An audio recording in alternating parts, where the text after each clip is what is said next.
하시는 지혜인가를 가르쳐주는 책이라고 보겠습니다.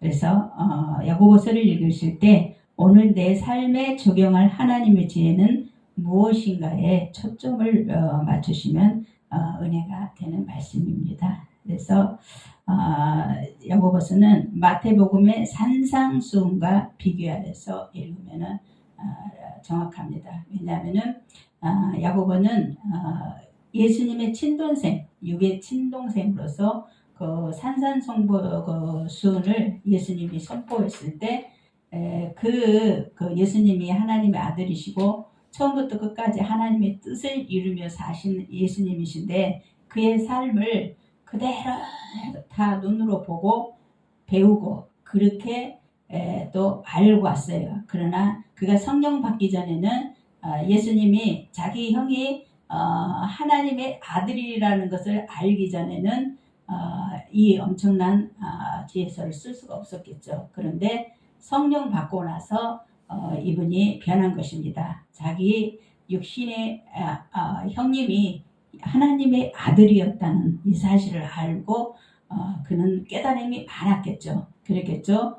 예수님이 이 땅에 오셔서 하나님이시니 그러나 육신을 가지고 오셨어요. 그런데 너무 이렇게 흠잡을 것이 없을 만큼 부모에게도 효도하고 그 환경 속에서도 하나님의 뜻을 따라 기도하면서 그런 삶을 매일매일 눈으로 봤었어요. 그런데 이제 예수님이 십자가에서 못 박혀 돌아가시고 승천하시고 이제 부활하시고 승천한 다음에 이제 이분이 이제 성령을 받으니 이제 한꺼번에 깨달음이 온 거겠죠.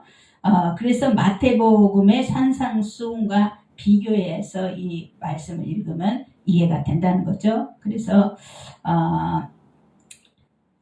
그리고 야고보서 핵심 주제는 야고보서의 저자는 예수님의 육신의 동생이자 초기 예루살렘 교회의 기둥이었던 야고보입니다. 야고보가 몇 명 있어요. 그 당시 이름이 우리나라 말로 박가이가 긴가 이렇듯이 똑같은 성씨가 많이 있었겠죠. 이름이 있었겠죠.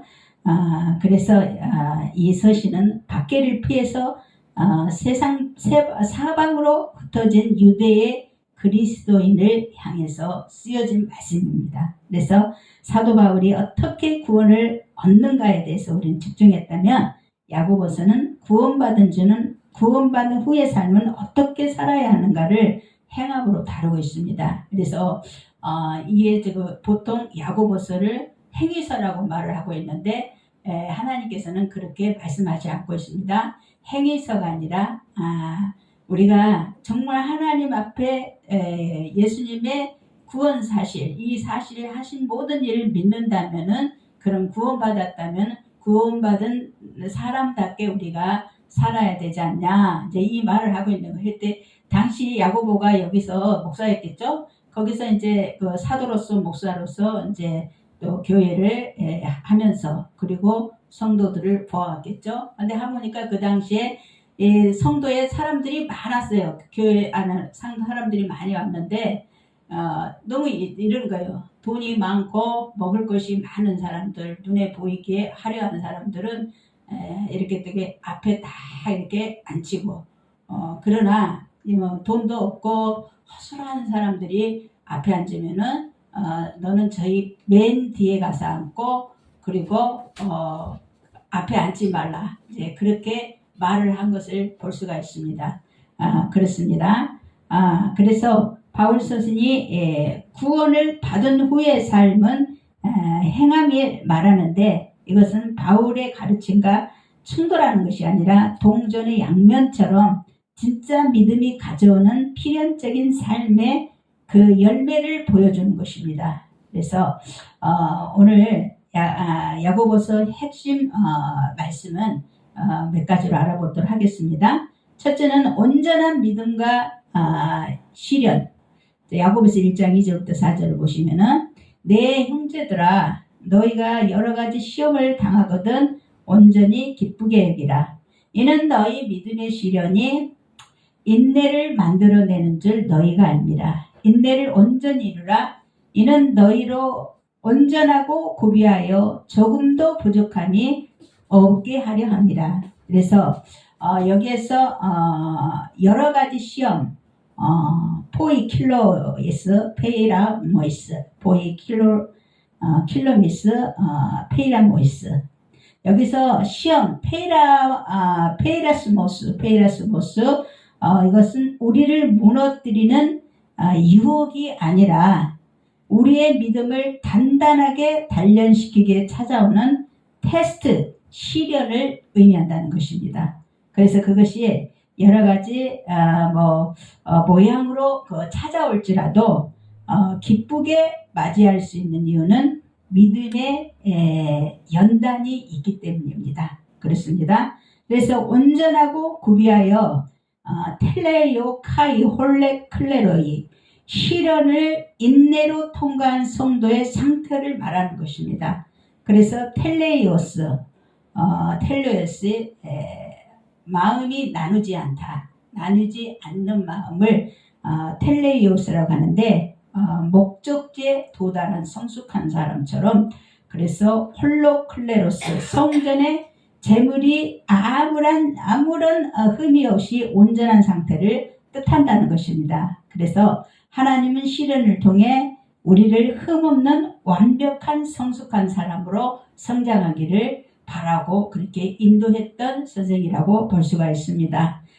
그렇습니다. 두 번째는 행함이 증명하는 그 산 믿음을 가지라고 그랬어요.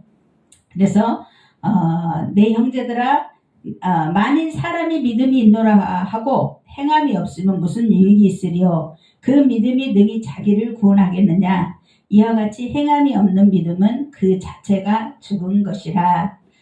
저번에 말씀드렸듯이 이 당시에도 그랬습니다. 지금의 구원파처럼 2000년 전에, 이 당시에는 2000년 전인지 얼마 전이었겠죠. 근데 예수님께서 십자가에서 우리를 대신해서 제물이 되시고, 그리고 본인 당신 자체가 성전이 되어서 하나님 앞에 달리고, 그리고 죽으시고 부활하고 승천하셨다는 이 사실이, 그래서 그랬는데 그 사실만 믿으면 되지 않냐, 무슨 회개가 있고 무슨 행함이 필요하냐, 이런 사상을 가진 사람들이 많았어요.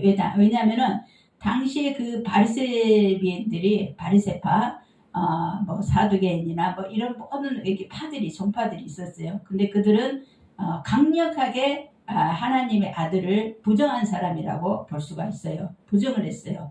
그랬는데 이제 그들 속에서 여러 가지 신학 사상이 있겠죠. 거기서 잘못된 가르침이 들어가가지고, 그래서 구원받은 후는 어떻게 해야다는 바른 믿음도 있었지만은, 그러나 한 번 구원은 영원한 구원이니 뭐 이렇게 해야 할 것이 있냐, 그렇게 말을 했는데, 그런데 그 산상순을 예수님이 직접 말씀하실 때 그 말씀 하나하나 풀이를 해보면은 그렇습니다. 세상에서 주는 이 땅의 복은 구약의 장수의 복, 그리고 땅과 기름진 땅의 복음, 그런 것들이 복이었지만은, 그러나 신약의 예수님께서 오신 그 산상수훈에서 말씀하신 복음은 하늘의 복, 영원한 복, 그리고 내 마음이 텔레이오스, 나뉘지 않는 정직한 마음, 아무것도 섞이지 않는 그런 상태에서 하나님께서 부어주시는 하늘의 복, 영의 복, 영의 축복을 예수님께서 말씀하시면서 그리고 제자들에게 그렇게 가르쳐 왔어요. 그러니 그 동생이 그거를 눈으로 다 보고 목격하고, 그렇게 지금 이제 나중에 사도가 돼가지고 기록을 하게 된 것입니다. 그렇습니다. 옛날에 구약의 그 시절에서도 교회 안에서는 차별이 있었고, 막 있는 사람 없는 사람, 무슨 히브리파 하여튼 막 갈라져서 있는 상태에서 그러나 이 사도들이 하나하나 교회 문제를 해결한 것을 볼 수가 있습니다. 그렇습니다. 그래서 내 형제들아, 만일 사람이 믿음이 있노라 하고 행함이 없으면 무슨 유익이 있으리요? 네가 진짜 믿어?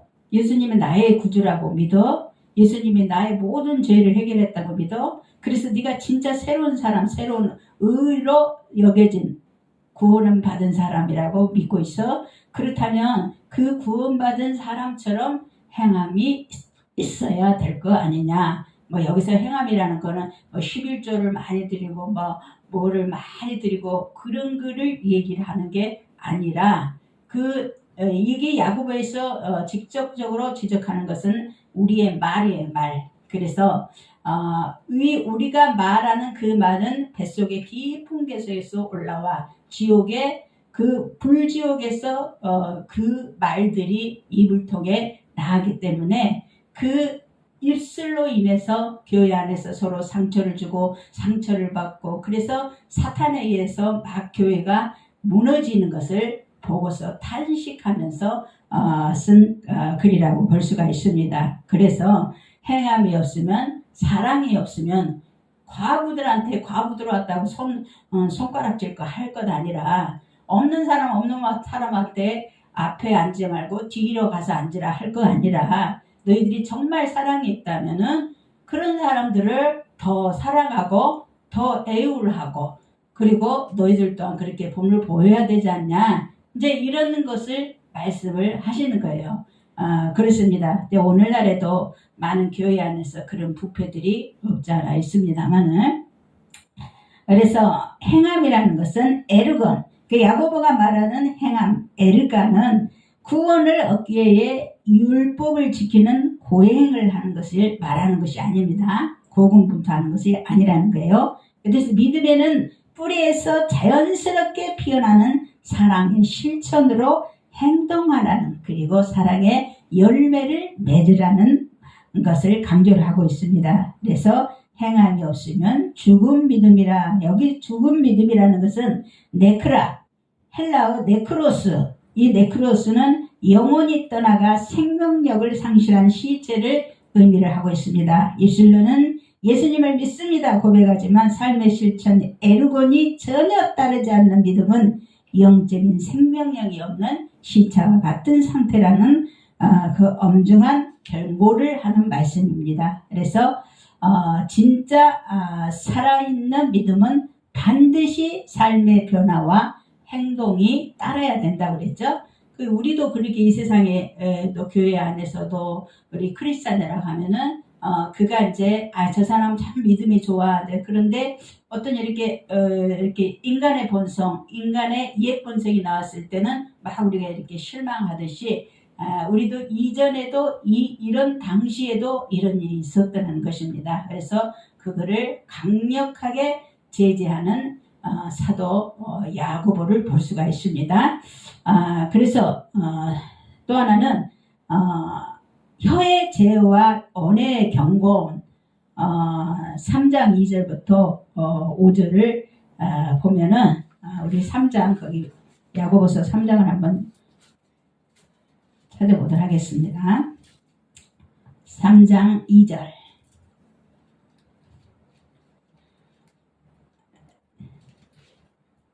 자 시작 우리가 다 실수가 많으니 만일 말에 실수가 없는 자면 곧 온전한 사람이라 능히 온몸도 굴레 씌우리라. 또 안에는 5절부터 6절을 보도록 하겠습니다. 3장 5절부터 6절 이어서 이와 같이 혀도 작은 지체로되 큰 것을 자랑하는도다. 보러 어떻게 작은 불이 어떻게 많은 열매를 태우는가. 혀는 불이요 불의의 세계라. 혀는 우리 지체 중에서 온몸을 더럽히고 생의 밖에를 불살이나니 그 살이는 것이 지옥불에서 나느니라. 아멘. 혀의 제어, 언어의 경고를 강조를 하고 있죠. 우리가 다 실수가 많으니 만약에 말에 실수가 없는 자라면 그 사람은 온전한 사람이라고 말하고 있습니다. 그래서 말이 많으면은 허물을 면치 못한다고 사면서 얘기하고 있죠. 그래서 우리가 크리스찬들은 되도록이면 말을 적게 나가는 거예요. 말을 적게, 말을 많이 하다 보면은 실수를 하게 돼 있기 때문에 그래서 그 말로 다른 사람을 또 상처를 주기도 하고 그 말로 또 다른 사람을 일으키기도 하는 부분이 있습니다. 그래서 우리가 정말 언어에 우리가 신중해야 된다는 것을 우리도 모르게 우리 안에 육의 생각이 가득 찬 상태에서 우리가 사람들을 대합니다. 그런데 성령이 충만하지 않은 상태에서 우리가 대화를 하면은 미련한 말을 할 수밖에 없어요.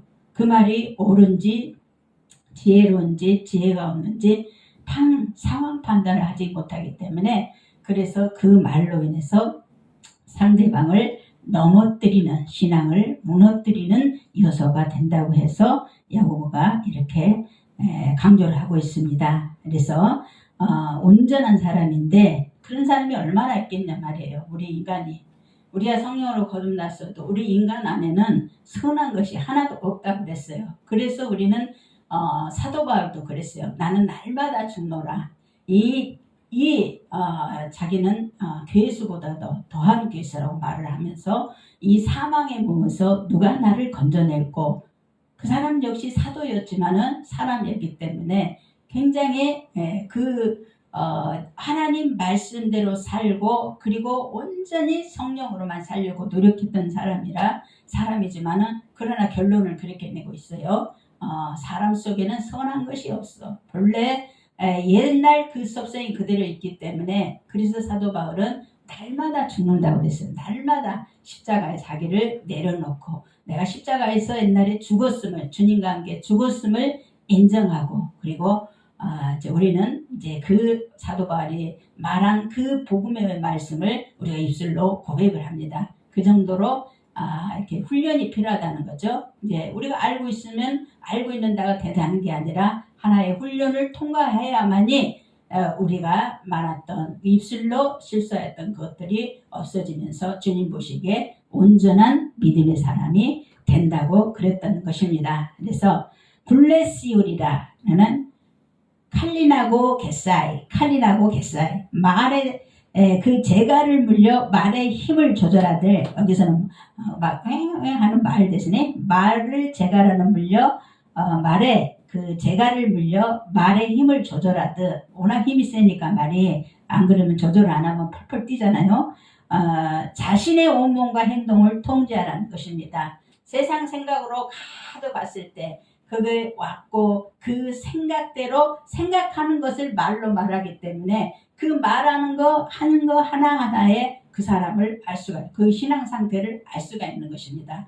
그 언어를 어떤 말을 하느냐에 따라서 그 사람이 육의 사람이냐 성령의 사람이냐 우리는 분별이 되는 것입니다. 그래서 그 생각 속에서, 그 마음 속에서 입으로 나오기 때문에, 그래서 언어 생활을 통제하라는 것입니다. 하라는 것, 그러니까 나오는 대로 생각하는 대로 다 말을 해버리면 안 된다는 의미에서 야고보가 그렇게 얘기를 하고 있죠. 그래서 불의의 세계, 여기서 말하면 코스모스, 테스, 아디키아스, 작은 불씨가 거대한 숲을 태운다고 그랬습니다. 작은 불씨가 제어되지 않는 혀는 인생 전체를 파멸로 이끄는 불의의 통로가 됩니다. 그래서 언어적으로 혀는 온갖 악한 영향을 온몸에 전염시키는 악의 집약체 코스모스로 묘사가 되고 있습니다. 그래서 구원받은 성도의 믿음은 가장 먼저 혀의 온전함으로 증명해야 된다는 거죠. 그래서 우리가 평소에 내 입술에서 흘러나오는 언어가 정말 사람들에게 덕을 세우는 말을 하는 건가, 아니면은 육의 말을 토함으로 인해서 상대방에게 아무런 덕이 없는 말을 하고 있는 건가, 그거를 우리의 혀가 말하는 것을 깊이 생각하고, 내 입에서 나가는 말이 이 말이네, 육의 말이네, 이거는 사람들한테 유익을 줄 수가 없어. 그래서 내가 이제 온전했어. 내 언어를 통제를 해버렸어. 내가 이건 아니다 했을 때, 아닌 것을 통제를 했을 때, 그때 그 사람이 하나님의 자녀임을, 하나님의 자녀로서 아버지 앞에 증명이 된다는 것입니다. 그렇습니다. 우리의 믿음은 그래서 삶으로 증명되어지고 있어야 된다는 거죠. 구원파처럼 한 번 깨달은 구원으로 끝나는 것이 아니라 날마다 우리의 믿음을 삶의 순종과 거룩한 언어로 증명해내는, 성화의 삶을 살아가야 된다고 그랬습니다. 그래서 그게 잘 안 되기 때문에 우리가 말씀을 고백을 하면서 아침이고 저녁에 말씀으로 고백을 합니다. 그래서 고백을 하면서 그 고백을 한 말씀을 늘 곱씹습니다. 그날 우리가 들은 말씀으로 곱씹고 그래서 그날을 우리가 성화의 삶으로 증명해 나가는 매일의 삶이 참된 기독교의 신앙인 것입니다. 그래서 마음이 평온하고 아무리 자격이 없을 때는 우리 모두 참 경건하고 온전한 그리스도인처럼 살아갈 수가 있으나 그런데 어떻게 그렇게 해요? 우리가 아무도 사탄이 건들지 않고 평온하고 조용하면은 그때는 더 우리가 길을 쫑긋하고 세워야 된다는 거예요. 그 평안을 깨는 작자가 있기 때문에 그래서 우리 환경 속에서 사람과의 인간관계 속에서 그것을 딱 건드리는 거예요. 그래서 우리가 고요하고 평화했던 마음을 갖다 한번 딱 건드렸을 때 내가 어떤 반응이 나가나 거칠고 저들 내 가만히 안 둬준다 하죠. 혈기가 확 나오는 건가 아니면 나는 죽고 그리스도 살았어. 나는 십자가에서 예수님과 이미 함께 죽었지. 그렇기 때문에 저런 정도의 말에는 내가 반응을 보이면 안 되겠다라고 말할 수가 있어야 된다는 것입니다. 그렇습니다. 그래서 우리는 우리 순간순간이 내 믿음이 진짜인지 가짜인지 증명되는 타임이고 영적으로 성장할 수 있는 가장 소중한 기회인 것입니다. 그래서 야고보서의 말씀은 바로 이 부분을 정확하게 짚고 나가고 있습니다. 사탄의 건드림은 내 믿음의 테스트인 것입니다. 그래서 앞서 나는 야고보서 1장 2절의 말씀처럼 사탄이 우리의 마음을 건드려서 마음에 요동치고 본성이 튀어나오려고 하는 그 순간이 바로 페이라스모스 테스트의 순간인 것입니다. 자동차가 출고되기 전에 거친 말이 잘 나오네요. 자동차가 이렇게 출발하기 전에 거친 비포장도로를 달리고 사정없이 충격을 가하는 충격 테스트를 거치는 것처럼 하나님은 사탄의 찌름과 시험을 허용하셔서 내 믿음의 바닥이 어디인지를 보게 하는 것입니다. 그래서 본성이 튀어나온 것은 절망일 일이 아닌 것이에요. 시험이 올 때 내 안에 부끄러운 본성이 드러나는 것은 내가 구원받지 못했다는 증거가 아닙니다. 오히려 내 힘으로는 도저히 온전해질 수 없는 연약한 존재이구나 라는 사실을 깨닫고 주님의 십자가 은혜를 다시 붙들게 만드는 영적 예방주사와 같은 역할을 하는 것입니다. 그래서 아무런 자극이 없어서 내가 의로운 줄 착각하고 사는 것보다 차라리 사탄에게 건드림을 당해 내 영적 실상을 보고 주님 앞에 엎드려지는 것이 훨씬 안전하다는 거죠. 그래서 야고보가 말하는 행함은 실패하지 않는 완벽함이 아니라는 것입니다. 죄송합니다.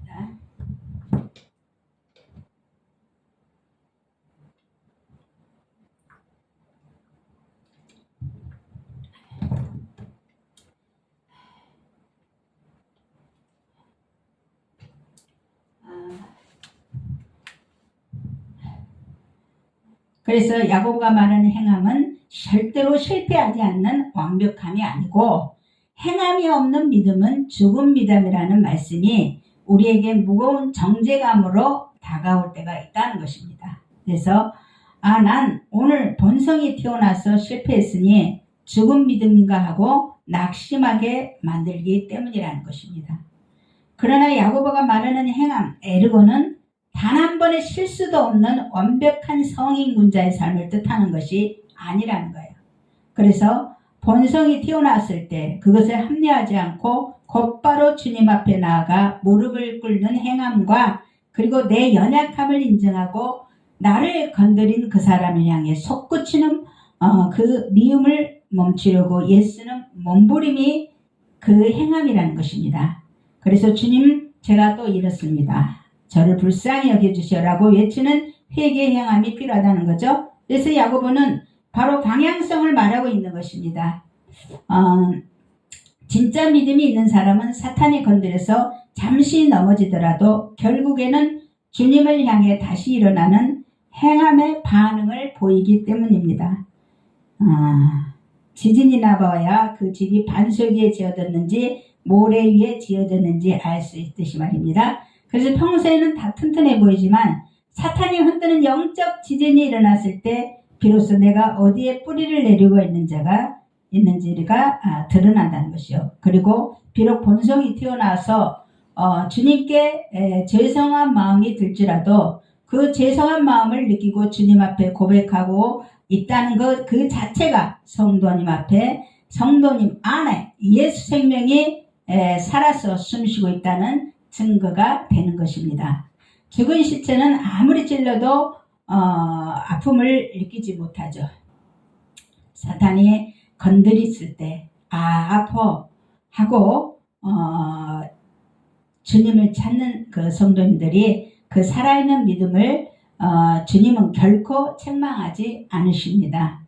오히려 그 부끄러운 고백을 통해 여러분을 더 단단하고 온전한 텔레오스 그리스도인으로 빚어 나간다는 것입니다. 그렇습니다.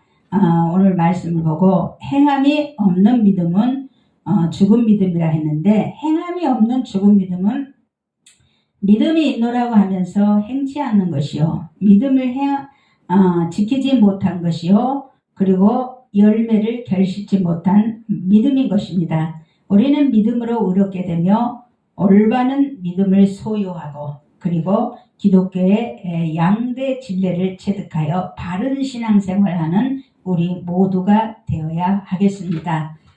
그렇습니다. 우리가 야고보서를 통하여서 우리가 정말 성화의 삶, 진정한 성화의 삶을 어떻게 살아가야 되는 것인가를 우리는 오늘 말씀을 통해서 하나하나 알아보았습니다. 그래서 산상수훈의 삶처럼 그리고 그 야고보가 말한 또 살아있는 믿음을 우리가 세상에 나가서 증명하는 우리가 산 제사의 삶이 주님이 원하는 삶이라고 생각합니다. 그렇습니다. 또 이 시간에 또 우리가 기도하겠습니다. 우리 다 같이 기도하겠습니다. 이 시간에 마음이 아픈 사람, 마음이 시험이 든 사람, 이렇게 또 여러 가지 문제가 있는 사람들 가슴에 안고 우리 같이 기도하겠습니다. 주여 일창하겠습니다. 주여! 하나님 아버지 감사합니다. 아버지 하나님이시여 오늘은 하나님 좋은 날 정말 아버지께서 기뻐하시는 주님의 날인데 하나님 아버지 저희들이 오늘 말씀처럼 온전한 마음으로 주님을 향하고 온전한 믿음으로 주님